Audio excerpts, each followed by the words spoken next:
Hi guys, welcome back. So, there's a train. So, sorry about the wind. We're outside today. Hopefully it shouldn't be too bad. But I am about to film a Q&A. But one of these questions I wanted to do as its own video. How have you adapted your lifestyle with your disorder? And how do you cope? So, for those of you who don't know, I have a seizure disorder. It is a non-neurological, it's basically trauma, basically PTSD, the chronic illness. So, that does not mean I'm faking my seizures, that does not mean they're not real, it just means they're not technically seizures. They're very much real seizures, they're just technically not seizures. So, this is some of the things that I do with my seizures and things like that. So how has my life has changed a lot due to this disorder, and I'm in a very different place than I was before it started, and when it was still not that bad.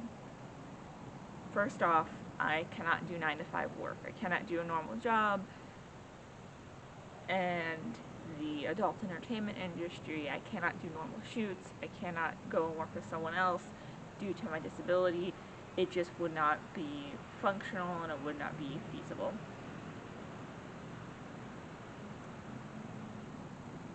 So that has limited me in what I can and cannot do. I do have to carry certain things in my bag to make sure that if I have a seizure, I'm prepared to deal with it.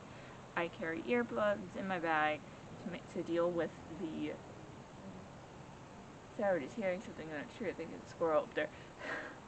ADHD. So, because noise is a big trigger for me, I carry earbuds or earplugs. And the ones I carry were made for shooting guns. So with those in, I can actually shoot a gun. I am able to go out shooting with my partner. We do take extra safety precautions. I have a single, we use a single barrel, not a single barrel, but we only have one bullet in the chamber at a time in order to make sure that if I do start having a seizure, I don't shoot anything else. And there are a lot of precautions that we take with that. And we have only done that one, but I was able to do that without having major issues, thanks to having those earplugs in. And they allow me to go out and actually have a conversation with people to an extent. It still does block out a lot of the noise, and sometimes if it's really noisy, it's really hard for me to understand what people are saying right now, because I also rely on reading lips. I also carry sunglasses in my bag. They are red-tinted costume sunglasses. And they are to help keep out flashing lights. They block out certain colors of lights that are common with flashing lights and things like that, which help me able to deal with that. Other things that I do that I have to do is I do have to make sure that my dog is trained to help calm me down from a seizure. She knows what she's supposed to do. She doesn't always do it. She's not an official seizure dog. Those of you who know me as a friend, who talk with me online regularly, or know anything about my dogs, you know that she comes up and she helps me with my seizures. She'll alert me if she thinks I'm about to have one. Still not 100% on how she knows, but because I'm not sure if she's smelling it or what she's doing that she picks up on me about to have a seizure. But she does, and sometimes she will alert me, sometimes she will not. I also veil in order to keep myself from having as many seizures.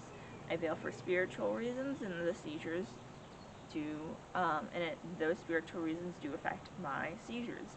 I am an empath, meaning I can feel other people's emotions and stress.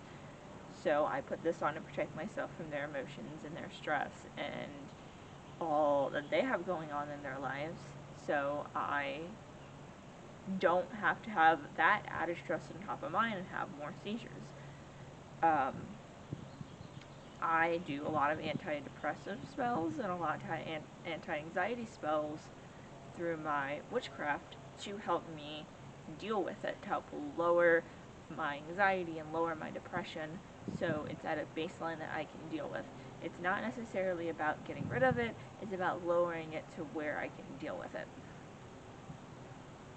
But this really has affected every aspect of my life.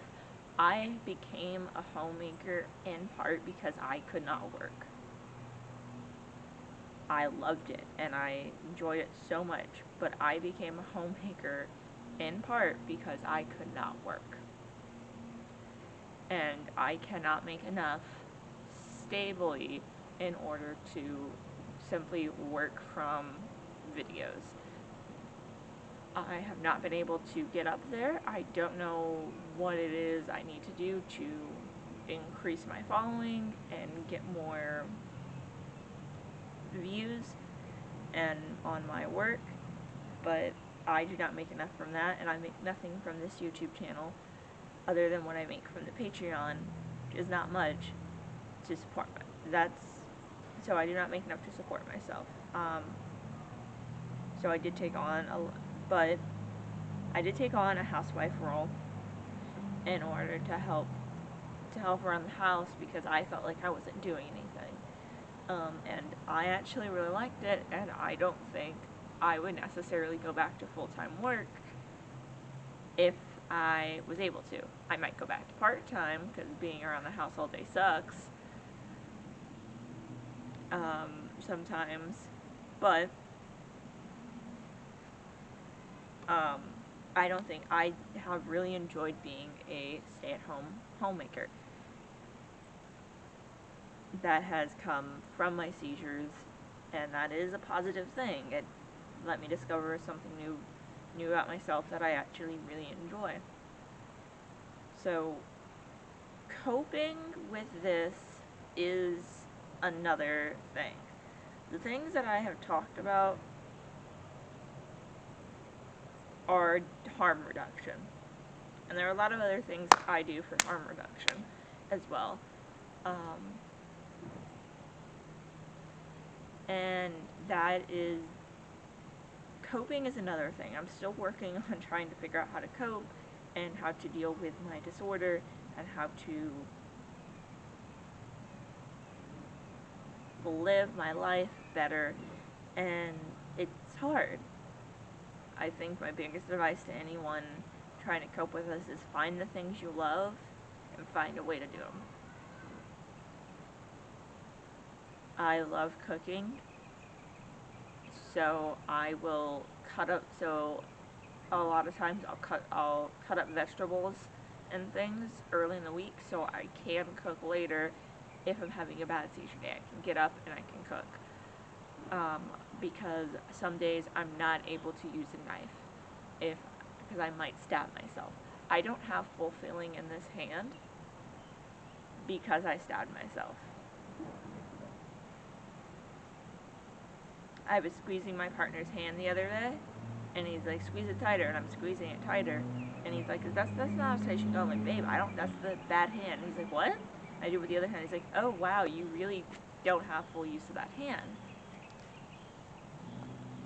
So the point is, using knives is not something I can always do, so I try to make sure that I'm able to cook as much as I can. That means for me, chopping up vegetables beforehand and buying certain things pre-chopped and frozen so I can cook with those. Especially things that I just would not have, that take up a lot more space once they're chopped. Broccoli being one of those, So I buy a lot of frozen broccoli. I buy a lot of frozen bell peppers, and I use those. That doesn't mean that I don't also buy fresh broccoli and buy fresh bell peppers, but a lot of the time it's easier just for me to buy the frozen ones.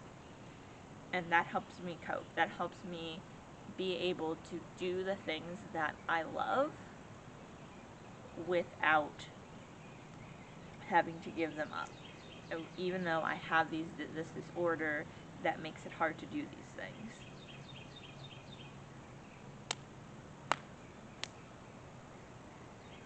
And that's my biggest advice, is find a way to do the things that you love. Don't let your disorder take away what you love. Even if you have to find new things that you love, make sure you have some things in your life that you love that you can keep doing.